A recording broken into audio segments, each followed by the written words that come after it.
Welcome to Wayne's Old Time Radio Page channel. I'm Wayne, your host. These programs are brought to you by support of our listeners. You can give your support at Patreon or PayPal, either one. There's clickable links in the description below. Thanks for your support and enjoy the shows. From Hollywood, it's time now for Johnny Dollar. Hi, Johnny. Pat McKraken at Universal Adjustment. Hello, Pat. Listen, I have something here I think maybe... Whoa, hold it, boy. I've already packed. Huh? You are? Yep, taking off in about an hour. First plane out I can get. Well, how'd you know? I've been planning it for months. How could you? It only happened last Thursday. Pat, Yeah? I'm going on a vacation far, far away to sunny Southern California. Little town of La Jolla. And to help me keep out of sight from such as you, I'm taking along all my skin diving outfit. Bye. Well, wait, Johnny. That's right next door. To what? The case I want you to handle for us in San Diego. Just changed my plans, Pat. I'm going to Florida. No, listen, Johnny. There's enough commission on this case to pay for 2 vacations. And as long as you're going to be right there in Southern Cal anyway, look, why don't you drop in on me before you take off? Okay, sucker. What? Just talking to myself. I'll see you.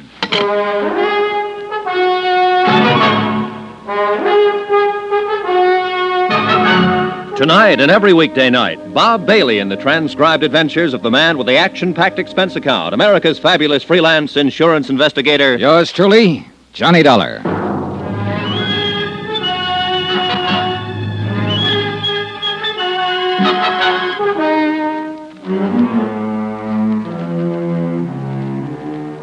Expense account submitted by Special Investigator Johnny Dollar to the Universal Adjustment Bureau, Hartford, Connecticut. Following is an accounting of expenditures incurred during my investigation of the Jolly Roger fraud. Expense account item 1, taxi for myself and my vacation luggage to the offices of Universal Adjustment, 436 Parley Street, Hartford, in the hope I could argue both Pat McKraken and myself out of taking on the case.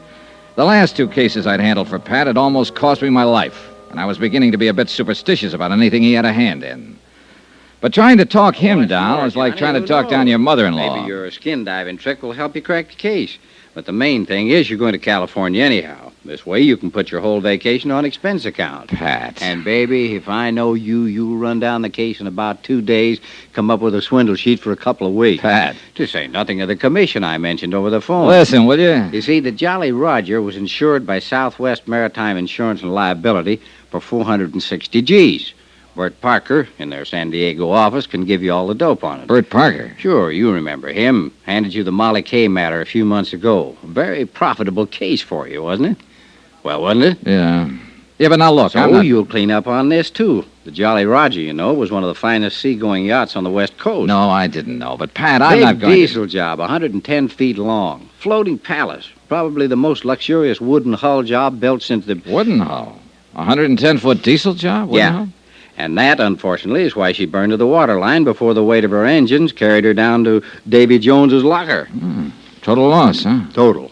$460,000 gone. That's too bad.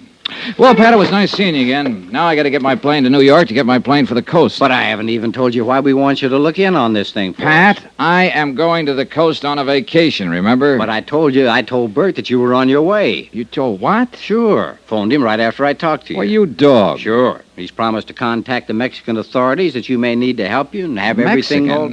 How are they involved? Oh, now, look, Pat, enough of this. I got to get along. Sure. My car's right downstairs, and I can tell you the rest I know. No. Tell it to somebody else. I'm going out there on a vacation. Baby, you can't let me down on this one. Look, we haven't got any regular man out there, only a couple of part-timers like Bert Parker. You know, sell the policies with one hand and act as adjusters with the other. I got to go. Sure. You see, here, I'll take that back. And this one. You see, that works out all right on small accounts, but on these big ones... Wow, what do you got in here? A case of scotch? Pat, will you shut up a minute and let me Not tell on you... your life. That'd give you a chance to change your mind about taking on the... Here's the elevator. Oh, excuse me, lady. Sorry. Now, I still haven't told you why we smell something wrong in this whole case. It's simply and clearly this, John Boy.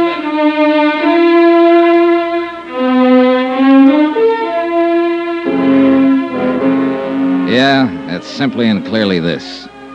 The diesel yacht Jolly Roger was owned by one Paulos Zinageon, ex-rum runner, ex-gun runner, ex-shipping magnate, suspected spy through 2 world wars, and generally undesirable character despite the millions he'd made. During the last war, he cleaned up by scaring some of the smaller countries into buying a lot of obsolete military equipment that was hardly fit for the scrap pile. And in more than one place around the world, there was anything but a welcome mat waiting for him. And in a lot of places, a lot of countries, the minute he landed his seagoing palace, the gendarmes would stick to him like flies to a molasses barrel just to make sure he behaved himself. Anyhow, trying to argue with Pat was useless, so I agreed to take on the case. Expense account items 2, 3, and 4. $190, 4 cents. Plane fares and incidentals, Hartford to New York to Los Angeles, L.A. to San Diego, where I hoped to grab a cab to La Jolla before Bert Parker could find out I'd arrived. But I was met at the airport, but not by Bert Parker. Mr. Dollar. Yeah? I thought you were by the description. Well, don't tell me they've got me on those wanted posters out here, too. Oh, silly. I'm Jan Penny, in Mr. Parker's office. You know, Southwest Insurance and Liability. Maybe I ought to take the case after all. I'm going to work with you on it. Oh, no, I'm sure I will. You see, Mr. Parker's in the hospital. When he received Mr. McKraken's wire about your time of arrival, he asked me to meet you here. Hospital? What's the matter with him? It's supposed to have been an accident. Hit and run. Well, what do you mean, supposed to be? Bert thinks they tried to run him down deliberately. Who? I think he'd better tell you about it. Yeah, I think somebody better.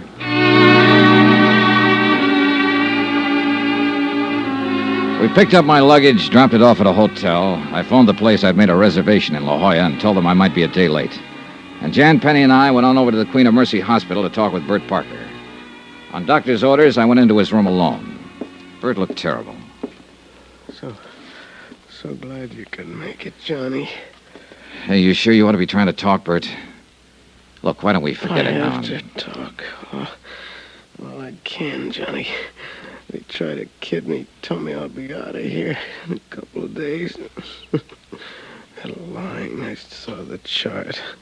Internal bleeding. Hey, Bert. Bert, take it easy, will you? Look, the doc said you have to take it easy. Why can't your gal Jan tell me all I need to know on the case? She can't accept this getting run down.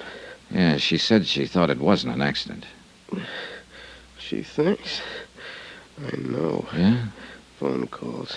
Threatening phone calls. Threatening? About what, Bert? Because of holding up on this claim. Somehow somebody found out I called Hartford. Asked for investigation. Who? Zinageon denies that he... The owner of the Jolly Roger? Yeah. Denies knowing anything about the calls, but they weren't kidding, Johnny. That's why I'm here. Then they probably know I was asked to come out here. Johnny. Yeah? Johnny, better go back. Drop this one. Oh, Bert. If they know you're here, they may try to... Johnny. Yeah? Hurts, Johnny. Nurse. 3 hours later, while Jan Penny and I paced the corridor, Bert Parker died. The only thing I'd learned from him was that I'd better be careful. Mighty careful. I took Jan Penny to the roughest, toughest dive I could find, Ray Kemper's Cat Club, in the hope we could both drown a sorrow or two. Why, Johnny? Why did it have to be Bert? You liked him, didn't you? I loved him. I loved Bert. Now he's... Let's have another drink. Hey, Jan, don't you think maybe... Okay. Waiter! Waiter, 2 more, please. I know this is no way to face it, Johnny. It's all right, Jan. I came out here like everybody does. Every young female kid who's been told she's prettier than the rest. You know, the movies, Hollywood, glamour, all that stuff. Yeah, I know. But it was rough. It was too rough. And I couldn't play the game they seemed to want to play out here. And I was all set to go back to the farm country and settle down to the same dull. But then I met Bert. And instead of giving me just a lot of fast talk, he said he wanted to help me. And he did, Johnny. He really did. Took me into his office here in San Diego. And we made this office, Johnny. We did. And he still didn't try to make any advances because he knew I wouldn't want that. But what he didn't know was that I loved him for it. That I loved him. Now he's gone. Hey, look, Chan, there's nothing we can do about it. Except try to finish the job he started on the case that put us here drinking too much and trying not to think of him and thinking of nothing else but him. Oh, thanks, bud. Here, keep the change. Johnny, Yeah? you're like Bert. You're straight. I'm glad. Easy, gal. Maybe you didn't know him as well as I did. But you cared about him enough to do this, and Jan, take it easy. Listen, Jan. Yes? Grab your coat, I'm taking you home. I'm all right. Really, I am. You've got a double job to do tomorrow, his as well as yours. How can you talk? I know. I'm out here. I'm out here to knock off the Jolly Roger, make sure the payment of the claim is okay. At least that's why I came out here. Well, then how... Now I've also got to find out who... Well... Bert. Yeah. And I'm going to need your help. All right, Johnny. Come on, Jan, grab your coat.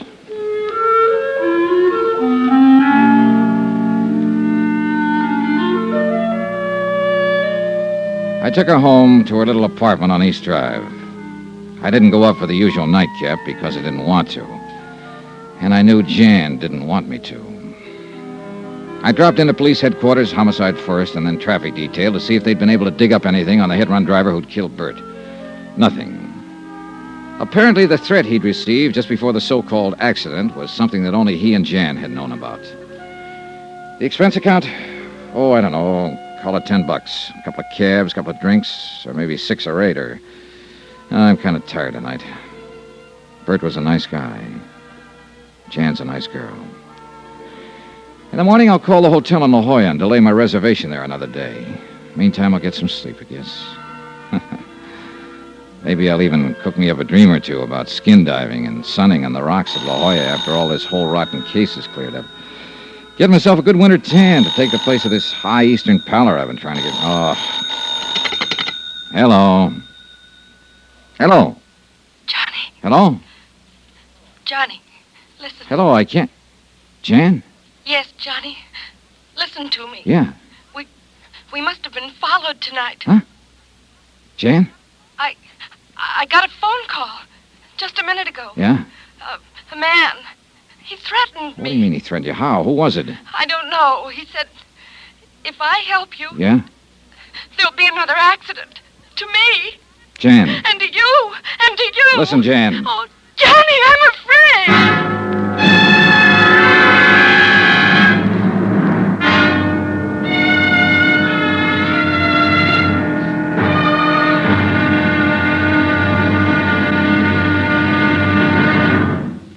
Now, here's our star to tell you about tomorrow's intriguing episode of this week's story. Tomorrow? Well, it may sound corny, but where there's smoke, there's fire. Join us, won't you? Yours truly, Johnny Dollar.